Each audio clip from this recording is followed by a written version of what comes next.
ဒီတစ်ခါမှာတော့တောင်ဝေးတစ်ချောင်းကနေမျိုးဆက်နှစ်ခုစီကိုလက်ဆင့်ကမ်းခဲ့တဲ့ဘဝသင်ခန်းစာတွေအကြောင်းပြောပြထားတဲ့ကိုတွေ့ဇလန်းလေးတစ်ခုကိုတင်ဆက်ပေးခြင်းပါတယ်ဒီဇလန်လေးကအမှတ်တရတစ်ခုစီကိုပြန်သွားကြည့်ရမှာပါအင်ဘေကသူငယ်ချင်းတယောက်ရဲ့အိမ်မှာသူ့ကိုထိုင်ဆောင်နေတဲ့နေ့တနေ့ဇလန်ကအဲ့ဒီမှာစခဲ့တာပေါ့ကဲဇလန်ရဲ့အစကပြောင်းနေတဲ့တောင်ဝေးတစ်ချောင်းကနေစတာပါအဖွားတော်များလွင်ကသူ့တောင်ဝေးပျောက်ပြီဆိုတာနဲ့အမြဲတမ်းလို့မြို့ဆောင်ထိုးခံရတာကတော့သူ့မျိုးစားအဖဦးထွန်းရွှေပါပဲအဲ့ဒီတောင်ဝဲကအိမ်မှာတော်တော်လေးအတုံးဝင်ပါတယ်တခါလေမိမိလေးစော့နေဆုံးမဖို့တုံးတယ်ပြီးတော့လမ်းသွားလာအားပြုဖို့လည်းတုံးတာပေါ့ဒါပေမဲ့ပြဿနာကအဘဦးထွန်းရွှေကလေမျက်စိမားပြီးထင်းဆက်ထန်ကမီးဖို့တဲ့ထဲမိတာမျိုးတွေရှိတတ်တော့တောင်ဝဲတိကိုခဏခဏလှုပ်ပေးနေရတာပေါ့အဲ့လိုနဲ့အဘကတောင်ဝေးအသေးတစ်ခုကိုသေးသေးချာချာလေးထွင်းနေတော့မှာပဲခလဲဘာဝစူးစမ်းတဲ့စိတ်နဲ့စကားလေးတစ်ခုစလိုက်တယ်အဘကအမေကြီးကိုတကယ်ကျူးဆိုင်တာပဲနော်ဆိုတဲ့ယူရှင်နဲ့မက်ချက်လေးကနေနက်ရှိုင်းနဲ့တင်ငန်းစာရဲ့အစာဖြစ်လာခဲ့တာပါပဲအဲ့ဒီမှာအဘဲဦးထွန်းရွှေကတန်းပြီးတော့ဆုံးမကမျိုးမဟုတ်ပဲနဲ့လေရှေးပုံပြင်လေးတစ်ခုကိုဖလို့ပြပြီးတော့ပထမဆုံးတင်ငန်းစာကိုစပေးဟဲ့လေဒီပုံရဲ့အဲ့ဒီကခန်းကပါလေဆိုတော့အပြန်လာမိခုံမှုအကြောင်းပါပဲဖိုတိုတော်မှာကလမ်းပြနိုင်တဲ့ညက်မြညာလို့ရှိတယ်ဒါမှခီးစဖို့ချတောင်ဝဲရဲ့အထောက်ပံ့ကိုလိုတယ်ဟုတ်ပြီတောင်ဝဲကတော့သူကခိုင်မာတဲ့အထောက်ပံ့တော့ဟုတ်တယ်ဒါပေမဲ့ကိုပန်ဦးဒီချက်မှမရှိတာဆိုတော့တယောက်ကိုတယောက်အပြန်လာလွှမ်းနေကြတယ်ဆိုတဲ့ချက်ကိုဒီပုံမြင်ကထောက်ပြနေတာပေါ့ပုံငင်ဆုံးတော့အဘကအဒီကမေခုံးကိုတက်တယ်ပဲမေးလိုက်တယ်ကဲခိုးတော်ဖြစ်ချင်လားတောင်ဝဲဖြစ်ချင်လားတဲ့ဒီမေခုံးကတကယ်တော့ကလေးတယောက်ရဲ့အသွေးခေါ်ကိုတိုက်ရိုက်စိန်ခေါ်လိုက်တာပဲကလေးတယောက်ရဲ့အတွင်းနဲ့ဆိုတော့အဖြေကရှင်းရှင်းလေးပါအသိဉာဏ်ရှိပြီးကိုယ်ဆုံးဖြတ်ချက်နဲ့ကိုသွားနိုင်တဲ့ဖို့သူလိုပဲဖြစ်ချင်တာပေါ့အထုံးခံပစ္စည်းတစ်ခုဖြစ်နေတာထက်ဆိုင်ဉာဏ်ပညာကိုပို့တံပို့ထားတဲ့အဖြေမျိုးပေါ့နဲ့အဲ့ဒီအဖြစ်ကိုကြားတော့အဘကဘာမှတော့ပြန်မပြောဘူးဒါပေမဲ့နူးနူးညံ့ညံ့နဲ့အရာအားလုံးကိုကြိုတိနေတယ်လို့မျိုးပြုံးလိုက်တဲ့အပြုံးအဲ့ဒီပြုံးကနေခလစ်ကြောက်နားမလည်နိုင်သေးတဲ့ပိုပြီးနတ်ဆိုင်တဲ့အသေးပဲတွေရှိနေတယ်ဆိုတာကိုအဟိတ်မြပေးနေတယ်လို့ပါပဲအဲ့အပားရဲ့အပြုံးနောက်ကွယ်ကအတိဘက်ကိုနားလည်ဖို့ကြိုးစားနေတုံးမှာပဲအချင်းဒီကကုံတွားပြီးတော့နောက်ထပ်ဘိုးတွေဖြစ်တဲ့အဘိုးဦးအေးမောင်စီကနေနောက်တင်ကစားတစ်ခုကိုရခဲ့ပြတော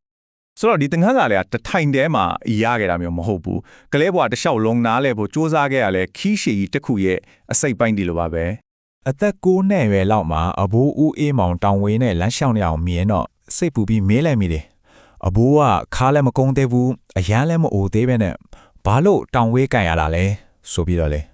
ခလေးကြီးရဲ့အမြင်မှာအသက်ကြီးချင်းနဲ့တောင်ဝဲကိုတွေးမြင်နေတာကိုအဲ့ဒီမှာဒုတိယဘိုးရဲ့ဉာဏ်ပညာကိုတွေးတာပြန်ရောသူကပါပြောလဲဆိုတော့တောင်ဝဲဆိုတာအားနေတာကိုပြတာမဟုတ်ဘူးတဲ့ရှင်းလင်းပြတ်တောင်းလမ်းညွန်ပေးတဲ့ကိရိယာတစ်ခုတဲ့ဥပမာလက်ညှိုးနဲ့ထူပြတာထက်ဘယ်မလာကတိကမေ့နေပြီးဘယ်ဟာကမမေ့သေးဘူးဆိုတာကိုတောင်ဝဲနဲ့ညွန်ပြတာကပိုပြီးတဲတဲခွဲခွဲမြင်ရတယ်လို့ပြောခဲ့တယ်ဆိုတော့အဘိုးလေးပြောသွားတဲ့စကားလေးသူတို့ရဲ့နက်နဲတဲ့အပြုံးတွေကအဲ့ဒီအချိန်မှာတော့ဘယ်လိုမှအသေးပြဖော်လို့မရတဲ့ပဟေလီတီလိုပဲကြံနေခဲ့တာပေါ့တကယ်တော့အဲ့လိုမေးခွန်းတွေအများကြီးမင်းနေတာတဲ့နောက်ကအကြောင်းရင်ကယိုယိုလေးပါကို့ဖိုးတွေကိုမအိုးစေချင်ဘူးအမြဲတမ်းအားကောင်းမောင်းတန်ရှိနေစေခြင်းနဲ့ကလေးတယောက်အခြေချင်းမေတ္တာနဲ့အပြောင်းလဲကိုကြောက်တဲ့စိတ်ကြောင့်ပါပဲအဲ့ဒီအချိန်မှာပဲအဘိုးကသင်ခန်းစာနှစ်ခုလုံးကိုချိတ်ဆက်ပေးလိုက်တဲ့နရှိုင်းတဲ့စကားတကုံးကိုပျော်ခဲ့တယ်အဲ့ဒါကတော့ဖိုးသူတော်လည်းမမြဲဘူးတောင်ဝေးလည်းမမြဲဘူးတဲ့အဲ့ဒီမေးခွန်းတွေရဲ့အဖြေကိုတော့အချိန်ကားပဲပေးနိုင်ခဲ့ပါတယ်ကဲအသက်တီကြီးလာတာနဲ့အမျှအသက်ကနားမလည်ခဲ့တဲ့ဗဟိလီတွေဘလို့ဖြည်းဖြည်းရှင်းလင်းသွားလဲဆိုတော့ကိုစက်ကြည့်ကြရအောင်ပါနှစ်တေကြာကြီးတကယ်ကိုအကြာကြီးပါပဲအဘိုးတွေရဲ့စကားတွေသူတို့ရဲ့အပြုံးတွေရဲ့အတိပဲဟ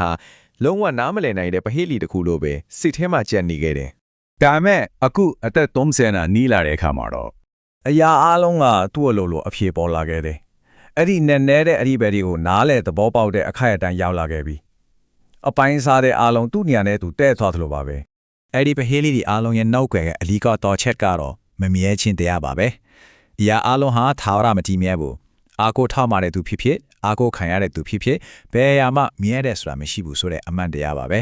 ဲကဲအဆုံးမှာတော့အဖိုးနှစ်ယောက်လုံးစီကရခဲ့တဲ့တင်ငန်းစာတွေကိုပြန်ပြီးခြုံငုံကြည့်လိုက်တဲ့အခါပထမတစ်ခုကပြန်လည်ကူညီထောက်ပံ့မှုဆိုတာပေးကမ်းခြင်းနဲ့လမ်းညွှန်ခြင်းကြားကဆက်ဆံရေးဖြစ်တယ်ဒုတိယတစ်ခုကကိရိယာတွေကတယောက်တည်းမလုံနိုင်တဲ့ရှင်းလင်းပြတ်သားမှုကိုပေးနိုင်တယ်အရေးကြီးဆုံးကတော့အရာအလုံးလူတိုင်းဟာယာယီပဲဒါပေမဲ့သူတို့မျှဝေခဲ့တဲ့ဉာဏ်ဉာဏ်တွေကတော့ဘယ်တော့မှမတည်ဘူးစက်ပီတီမြဲနေမှာပါဇလန်ကိုဒီစကားလေးနဲ့ပဲအဆုံးသတ်ချင်ပါတယ်